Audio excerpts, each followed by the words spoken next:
Welcome, everyone, to the first of hopefully many Daily Camera Sports Roundtable discussions.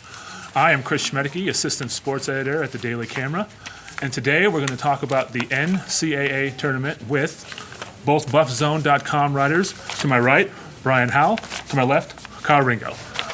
So I'm going to ask these guys some questions. They're going to give opinions, and so our first topic is going to be, we're going to keep it local, and we're going to talk about the Askia Booker situation and him not playing in the CBI. So, Brian, I'll start with you. He's got a lot of criticism. He's also gotten support. Where do you sit on the situation? Well, I'm totally fine with his decision to not play. I agree with it. I think it's best for the Buffs that he not play because this tournament is for them to get better for next year. So I agree with that decision.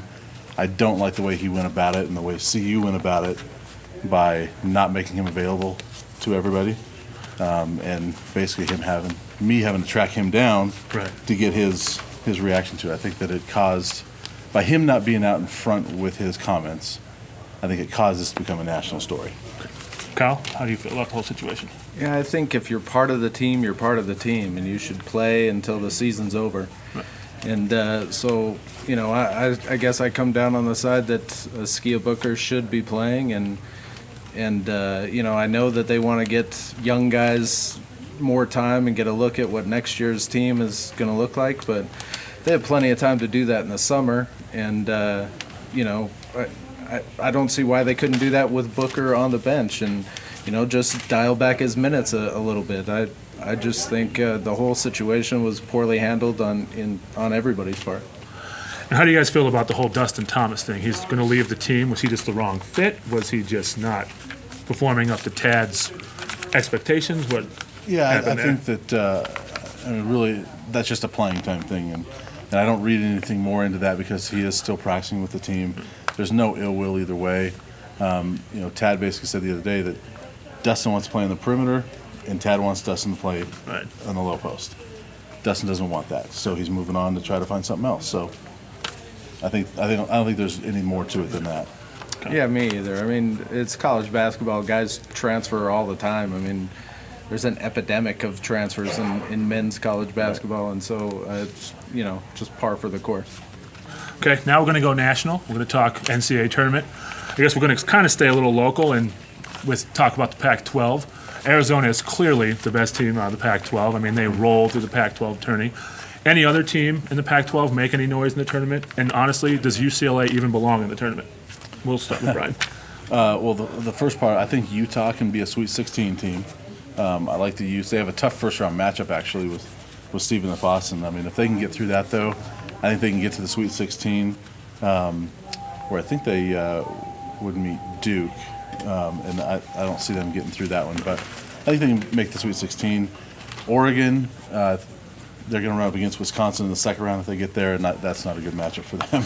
Wisconsin plays too good a defense. And UCLA, I mean, the team that I watched at the Pac-12 tournament last week was definitely an NCAA tournament team. They gave Arizona the best run. Yeah, and they looked good throughout that tournament. They were definitely an NCAA tournament team, but body of work, no, they shouldn't be in the tournament. Yeah, absolutely. In terms of UCLA, that's not an NCAA tournament team. It's a joke that they got in. It's a joke that they got in where they got in. If you're going to put that team in the NCAA tournament, they should have been playing in the first four. They should be in Dayton. Right. They shouldn't have been automatically seeded and just. It's a joke, and it is about the body of work. I mean, they might have played a couple of tough games in the Pac-12 tournament, but. It's about what they did over the course of the year, and they don't have the resume to be here. Yeah, I tweeted it during their game against Arizona that I can't believe that was the same team I watched in Boulder on January 2nd, because that team was terrible. I mean, CU beat them in Boulder, and that was without Josh Scott. That CU beat them, and it was the first game without Josh Scott, so it's not like they had time to get used to it. And body of work. I mean, CSU should have been in this tournament over UCLA. There's a couple teams that should have been in over UCLA. I think Stephen F. Austin's going to beat Utah, so you and I are opposed there. Oh, there you go. And I think Oregon will get beat. And Arizona, I'm not sure they go all the way to the Final Four because I think Wisconsin might get there. Mm-hmm. It's going to come down to those two teams. So that bracket, you just kind of put those two teams and then just fill in the rest. The Elite Eight and go back. Yeah. Right. Yeah. Right. Okay, so going completely, I mean, all national on this. Kentucky, undefeated. Everyone, is picking them. Is there anybody who can actually give them a run? We'll start with Kyle. Yeah, I think there's been a few teams that have given them a run already, and I think if a Virginia team gets there, to the national semifinals, I think they could do it. Duke could do it. There's a Wisconsin certainly could, and for that matter, so could Arizona, if you ask me. Right. So I think there are a small collection of teams that could beat Kentucky. I mean, there's been numerous teams in the past who've been heavily favored to win the NCAA tournament and haven't gotten it done. And I actually think this is going to be another case of that. And how do you feel about the whole undefeated thing? Do you think they should have lost the game to kind of loosen them up? No, I don't No. ever think you should lose a game. I think you should. You're always out there to win, and I get what you're saying though. It seems like when you get on such a large streak like this, the pressure mounts all the time. But I think they're kind of used to that, and I do think Kentucky's going to get to the second weekend, maybe even the third weekend before it loses. Yeah, I agree. I don't have Kentucky winning this thing. I would like them better if they had a loss.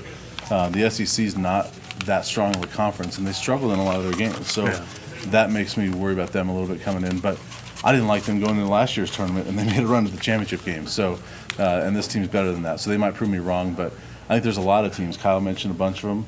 I like a team like Baylor. They could be a surprise team. They play really well. So I think there's a lot of teams that could beat them.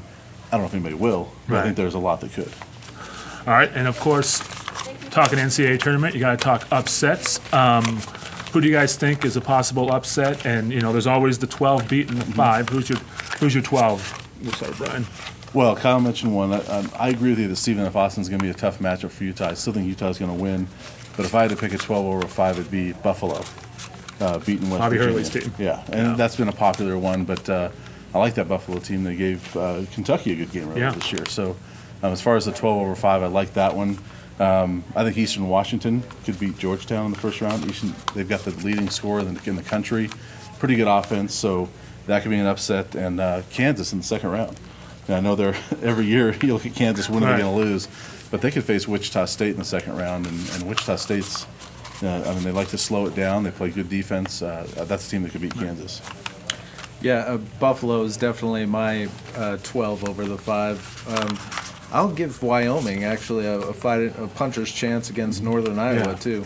That'll be an interesting game. That Wyoming team is gritty and just finds a way to win games, and so that'll be one of the more interesting games in the first round, if you ask me. Wyoming and Northern Iowa, but if I'm going to pick a 12 over a 5, I'm going to go with Buffalo. Buffalo not only played Kentucky well on the road, they played Wisconsin well on the road. Yeah. So, those two teams are arguably favorites to get to the national title game, in a lot of people's minds. So that Buffalo team is definitely a good, mid-major team that could upset some people. The only 5 I think that would surprise me if they lost would be Arkansas, because I think they're playing really well coming in this tournament, and I like their matchup. But the others, I think they could all happen. Yeah. But I go Buffalo. Okay, now we're going to go back a little bit and talk a little bit local. CSU won 27 games this year, did not get into the NCAA tournament. Do you guys think they got snubbed? Yes. Absolutely. Absolutely. Okay. Yeah, they got. We just got done talking about how UCLA doesn't belong in the tournament. You could easily take UCLA out and put CSU in, and I'd be completely fine with that. Yeah, or even a BYU team. There's a lot of teams I could look at. Not a lot, but a handful of teams you look at and say I like CSU better than that team. And for a team with a top 30 RPI to not get in this tournament, a field of 68, I think is ridiculous. Do you guys think the Mountain West had something to do with it? They wouldn't take 4 teams? No, I actually think it was more that they put together a schedule that was designed to have a good RPI. Right. They purposely scheduled people that they thought were opponents they thought would boost their RPI, and RPI is just one of the metrics used, and frankly it's not even the best metrics anymore. And so I think there was a little bit too much put on CSU's high RPI number, but I still think CSU deserved to be in the tournament. I think the Mountain West had something to do with it. I think that if had Wyoming not won that championship game, I think that CSU would be in this tournament and not Wyoming. Right. So a little bit, I think it had something to do with it. Yeah, they definitely stole a bid there. Yeah, they stole a bit from somebody, Yeah. and it could very well could have been CSU. Okay, and now it is time to make Final Four and national championship picks. So, Brian, we'll go ahead and start with your picks. Final four, Yep. we have Kentucky, Arizona. Arizona's going to meet Wisconsin in that final eight. That's where they lost last year. I think they're going to get it this year. I like Duke and Virginia. And then the champion, I've got Arizona. Arizona. I will go with Kentucky in the Midwest, Wisconsin in the West, Virginia in the East, and I'm going to go Iowa State in the South. I like that wow. Iowa State team. They, the Big 12 is no joke this year, and they won the Big 12 tournament. I like the way they play. I like Fred Hoiberg as a coach. I'm going to take Iowa State to upset Virginia and get to the national championship game and play Wisconsin, which will upset wow. Kentucky. Wisconsin and Iowa State in the national championship. And who wins? Who wins that one? Wisconsin. Wisconsin. So you're saying that the Colorado Buffaloes are going to open up next season with the national runner-up. Yes. Oh, all right. And Good luck, Ted. and one final question to bring it back local. Does Tad Boyle have CU back in the NCAA tournament conversation next season? In the conversation, yes. Back in the tournament, we'll have to see, but I think they'll be in the conversation. I think they will be in the tournament next year. I think Tad Boyle is excellent coach. I think he's has a plan for addressing what was wrong with this year's team. I think he'll get it fixed. I think they'll be back, and I don't really think that a lot of what happened with this year's team was necessarily his fault, although he is the coach and it always, the buck stops with him. But I just think there were too many chemistry issues, as I think we're starting to see now here that, the end of the season is coming about. I think there were too many chemistry issues in that locker room for him to overcome. I'm a big Askia Booker fan, but I think that having him gone is huge for this team. That right there is going to fix a lot of the chemistry issues. Okay, that's a wrap on our first Daily Camera Sports Roundtable. Make sure you follow these guys on Twitter, @Ringo, @BrianHowell33, and make sure you follow Buffzone and Daily Camera, @Buffzone and @Daily Camera. And thank you, and enjoy the tournament.